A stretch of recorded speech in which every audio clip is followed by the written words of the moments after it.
Hello chess fans, how are you doing? In this video I'm going to show you a game played between the former world chess champion Magnus Carlsen and Sipke Ernst, a Dutch chess grandmaster. And before that, uh, if you can notice my voice is changed, it's because I'm suffering from some throat ache and cold for a past couple of days, and please excuse me for that. And without any further ado, let's get into the video. And in this game, Magnus is playing with the white pieces and K. Ernst is playing with the black pieces.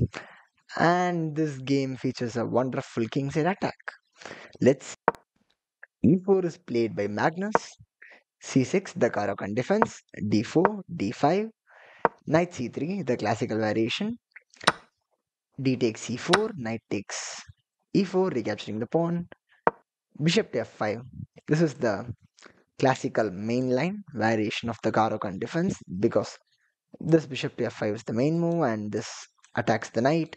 So the knight rotates back to g3, counterattacks the bishop. The bishop goes back to g6. Fine. Now h4 is played, trying to trap the bishop.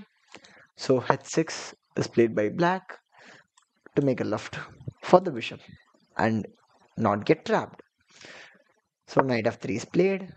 Knight to d7 has to be played because this e5 square has to be taken away from the white's knight. That's how the theory of the Caro-Kann defense goes. And after h5, bishop back to h7, bishop to d3, bishop takes d3, queen takes d3. All right. White traded this bishop of black because black made a ton of bishop moves like bishop f5, bishop g6, bishop h7, but white just simply moved a bishop and just traded this bishop for white's bishop, and white seemingly has a better lead in development. But the theory is equal because black is so solid. This pawn on h5 is kind of an overextension in many cases. So yeah, e6 is played by black. The position is balanced. Bishop to f4, knight to f6, long castles, bishop to e7, knight to e4, maneuvering the knight to the center of the board. Black plays this move queen to a5, developing the queen before castling and hitting the weak a2 pawn. And if black is able to capture the a2 pawn, then black's queen will be doing wonderful job in threatening the white king. So yeah, so king to b1 is played, always a useful move in long side castles, playing king b1 and safeguarding the pawns on the queen side. Black castles. Okay, now the opening stage of the game is over. So white plays knight takes f6 check, knight takes f6, and knight to e5. Jumping into the center and controlling a lot of squares on the king side and the center. A rook to d8 is played, rook a d8, developing the rook because this rook can go to the e8 square and control on this file. So it's better to bring this rook to the d file because the queen is also there on the d file. So c5 moves like c5 will be more powerful because white will not be able to play d takes c5 because there is a rook takes d3, and that's why Magnus retreats the queen back to e2, getting it away from the rook's vision. c5 is played anyway, but c5 is slightly an inaccuracy in this position. Better move was to go back with queen to b6 and put a double attack to the pawn, and after c3, then black can go c5, and that will be equal because the queen is controlling a lot of squares from b6, and it's also pressuring the d4 pawn combined with the help of the rook. So yeah, but c5 is a bit premature in this position, and Magnus finds the right move, that is knight to g6. This move hits the bishop and also hits the rook, But the funny thing is, this knight can actually be captured, and you may wonder, what? Magnus is sacrificing his knight on the g6 square? What's the purpose behind that? Actually, this is a right now a well-known theory, but this game was played in 2004. So at that time, I don't know whether it's a known theory, but yeah, the move that black should avoid is okay. Before telling that, feel free to pause the video and find the best defense or the best reply for black in this position in order to survive this sacrifice and attack. Take your own time.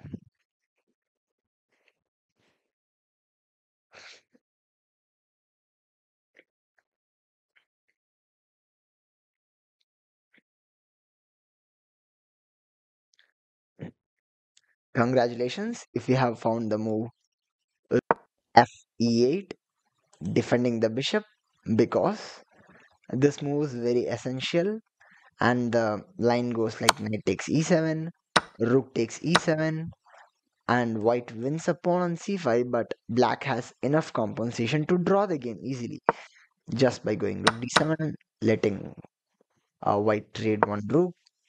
Bishop goes back, defends this pawn on c5, but you go queen to b4, or knight to d5 is even better in this position, hitting the bishop. And when the rook goes there, you go support your rook and enable knight takes e3, and after rook d3, you take, trade like this, and you centralize your queen. And your black's queen is more active, hitting a lot of spots, but white's queen is pretty passive, I would say, defending everything. But white is up a pawn, so it just compensates, and white is a touch better, but black can hold a draw if he went for this line. But unfortunately, after knight to g6, hitting the rook and hitting the bishop, black played the move f takes g6, which is a critical mistake because white played this move queen takes e6 check, hitting the bishop and pressuring the entire sixth rank. And after king to h8, you may say, okay, let me take this bishop. No, taking the bishop and regaining the piece is not actually the idea, because there is knight to d5 hitting the queen and also hitting the bishop, and there is a double attack from the rook and the knight. So if you move the queen, then the bishop will be lost for free. So the only move is bishop back to d2, counterattacking black's queen, while white's own queen is hanging, and this leads to a massive simplification, and the game ends in a draw, most probably. So the correct move is actually not to take the bishop, but it is instead to grab this pawn on g6, which is what Magnus played. You may ask, okay, what is so special about grabbing a pawn than grabbing a bishop? You grab a bishop, but you lose your bishop and end up into a forced sequence of moves where you will trade everything and it will be a draw. But taking this pawn is not actually grabbing a pawn. It's grabbing a pawn, but the main intention is to sacrifice the rook, open up the position, play queen takes e7, and go queen h7 mate after removing this knight. So that's the deep idea behind this move. That's to open up the h file for the rook, and in some cases you can even sacrifice the bishop. So after h takes g6, so in order to reinforce the h6 pawn, black played the move knight g8 and protecting the h6 pawn. But actually, black does not protect the pawn, and Magnus sacrificed his bishop. Bishop takes h6, and after g takes h6, there is rook takes h6, because this knight is right now overloaded. That knight is defending this bishop, and it is also defending this h6 pawn. So in order to remove this knight from the defense of the bishop, white played the move rook takes h6, and After knight takes h6, the bishop's defense is gone and queen takes e7 is played, and now the queen has a beautiful access to the h7 square, threatening checkmate. So there is no other option for black to escape because black's queen is pretty stuck.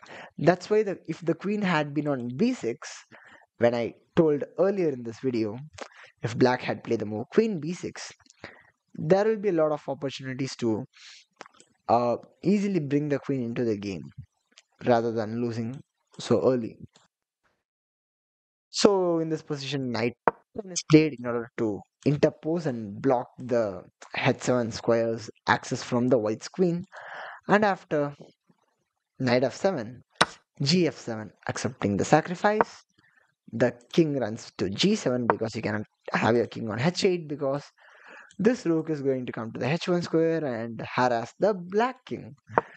So king g7 is a prophylactic move, and it also threatens to regain the pawn back once the queen moves somewhere. Rook to d3 is played, and rook to d6 is played. Maybe trying to protect everything. Yes, rook g3, rook g6, defending everything. But the problem is there is queen to e5, and this move literally forces the king cannot go back to g8 or h8, and the king can go to h7 or h6, and the king can also capture the pawn on f7. Going to h7 leads to mate in 5, and going to h6 leads to mate in 1, that is simply a rook h3, and white black's king will be crisscross applesauce. So it is better to go king h7 and accept the mate in 5 by queen h5 check. Sorry about that. Queen h5 check. Rook h6 has to be played because after if king g7 is played instead, that is queen takes g6 and checkmate in 2 moves. So black really have to block this check by going a rook to h6, and after queen to f5, king to h8, queen to e5 check, and let's say if black goes king h7, that is checkmate, and if black goes something like rook f5, you can go queen takes f6 check, followed by the variety of mates. Rook h3 is a mate, queen h4 is a ladder mate, and what else mates do you want? Queen g7, the kiss of death mate, and there is a ton of things. Okay, so after looking at all those possibilities, after playing rook g6 guarding the king, queen e5 delivering a check, forcing the king to move to a newer square, and black has to play the move king takes f7, which will lead to a wonderful experience overall. So after king takes f7, that is queen to f5 check, trying to connect with the rook because let's say the king goes to e7, you have queen takes g6, but in this case there is mate in 1. Never mind. But yeah, you understand the idea, right? So that's the concept. So after queen to f5, a rook to f6 is played instead, trying to block the queen's attack on the black king. But the problem is, black also hung a mate in 1 in this game. And you're all very brilliant, so you would have found this mate in 1, that is queen to d7, check, king blocked by its own pieces and cut off by opponent's rook from the 5th rank or the 6th rank, you know. Yeah, that's it. And this rook on g3 keeps the king on the f file, doesn't let it cross, and this queen is delivering a checkmate. So see, generally we castle and rook will be next to a king, but in this case these rooks are doomed to checkmate king, you know, after all the sequence. So this is the winning position, and Magnus won this game. Such a convincing win with that special idea of playing the move knight to g6, and that knight cannot be accepted because if that knight is accepted, then black will lose the game. So yeah, so that's why black had to go rook f e8 in that particular position, which black didn't actually do because black just grabbed the knight. After knight g6, it's better to go rook f8 and play that kind of position if black wanted to hold a draw. And yes, and that's the video for today. Hope you guys enjoyed it, and feel free to like the video, share it to a friend, subscribe to the channel, and bye bye.